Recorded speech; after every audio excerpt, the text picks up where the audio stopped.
வணக்கம். கடந்த 15லேருந்து 20 மாசங்களாவே இந்திய பங்குச்சந்தை ஒரு விசித்திரமான நிலையிலே இருந்துட்டு இருக்கு. ஒரு எக்ஸாம்பிளுக்கு நிஃப்டி ஆகஸ்ட் 2024ல 26,000 புள்ளிகள் பக்கம் இருந்துச்சு. இப்போ மார்ச் 2026ல 24,600 அந்த ரேஞ்சுக்குள்ளே இருந்துட்டு இருக்கு. ஸோ 24,600ல இருந்து 26,000 அந்த ரேஞ்சிலே இருந்துட்டு இருக்கு. அதாவது 2 வருஷமா சந்தையில பெரிய அளவில் அது மேலேயும் போகல, கீழேயும் வரல. இதை நம்ம பங்குச்சந்தை மொழியில ஸ்டக்னேஷன் ஸ்டேஜ் அல்லது தேக்க நிலை அப்படின்னு சொல்லுவாங்க, அல்லது ரேஞ்ச் பவுண்ட் மார்க்கெட்னு சிலர் சொல்லுவாங்க.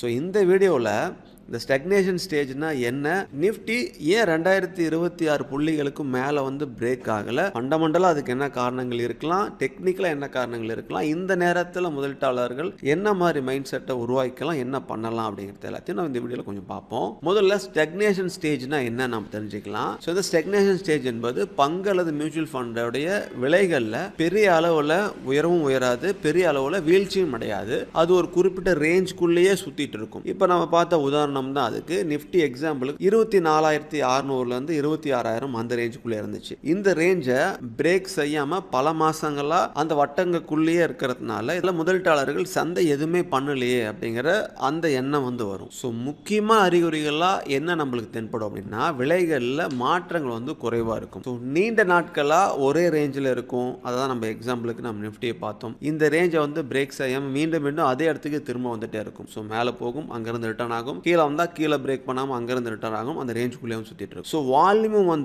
கம்மியாக தான் நடக்கும். அந்த ஸ்டக்னேஷன் ஸ்டேஜில் பெரிய முதலீட்டாளர்கள், அதாவது எஃப்ஐஐ, ரீட்டைல் இன்வெஸ்டர்ஸ் எல்லாருமே காத்திருப்பாங்க.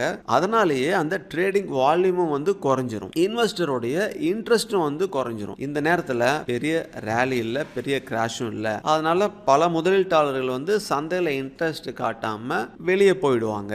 சரி, இப்போ இந்தியன் மார்க்கெட்டும் சரி, நிஃப்டியும் சரி, அந்த ரேஞ்சுக்குள்ளேயே இருந்ததுக்கான ஃபண்டமெண்டல் அண்ட் டெக்னிக்கல் ரீசன்ஸ் கொஞ்சம் என்னன்னு பார்ப்போம். ஃபண்டமெண்டலா குளோபல் அன்சர்டனிட்டின்னு நம்ம சொல்லலாம். உலக பொருளாதாரத்தில் பல பிரச்சனைகள் இருந்துச்சு. வார் டென்ஷன் இருந்துச்சு. இன்னும் அந்த வார் பதட்டம் கன்னியூ ஆகிட்டு தான் இருக்கு. இன்ட்ரெஸ்ட் ரேட்லயும் அன்சர்டனிட்டி இருந்துச்சு. இன்ஃப்ளேஷன் இருந்துச்சு. இதனாலே பெரிய முதலீட்டாளர்கள் ரிஸ்க் எடுக்க தயங்குவாங்க.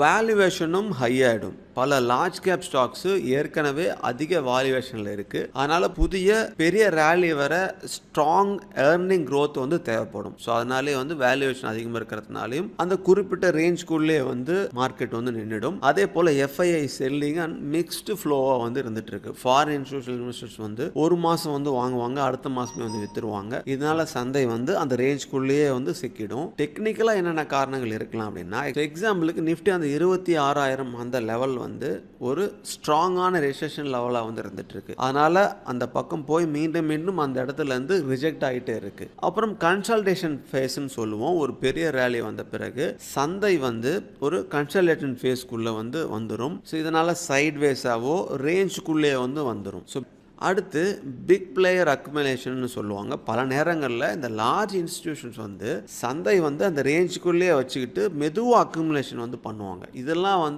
காரணிகளாக இருக்கலாம் அப்படின்னு எதிர்பார்க்கப்படுது. இங்கே ஸ்டாக் மார்க்கெட் மொழியில் ஸ்டக்னேஷன் மாதிரி ரிசெஷன் அப்படின்னு ஒரு வார்த்தையும் இருக்கு. இந்த ரெண்டுக்கும் ஒரு பெரிய வித்தியாசம் இருக்கு. ஏன்னா இப்போ இருக்கிற அந்த சூழ்நிலைமையில் அது ரெண்டுக்கும் என்ன வித்தியாசம் தெரிஞ்சாதான் அதை வச்சு நம்ம பிறகு இன்வெஸ்ட் பண்ணும் பொழுது ஒரு கிளியர் ஐடியா கிடைக்கும். இதில் ரிசெஷன்னா என்ன அப்படின்னா, ஜிடிபி நெகட்டிவ் growthல இருக்கும், நெகட்டிவாக மாறிடும். அதிகமான வேலை இழப்புகள் ஆகும். அதே போல நிறுவனத்துடைய லாபம் குறையும். ஆனால் ஸ்டக்னேஷன்ல அப்படி கிடையாது. பொருளாதாரம் சரியாக தான் இருக்கும், ஆனால் பெரிய growthஓ ப்ராஃபிட்டோ கிடைக்காது. மார்க்கெட் சைட்வேஸ்ல இருக்கும். இது மார்க்கெட் தூங்குற நிலை அப்படின்னு சொல்லுவாங்க.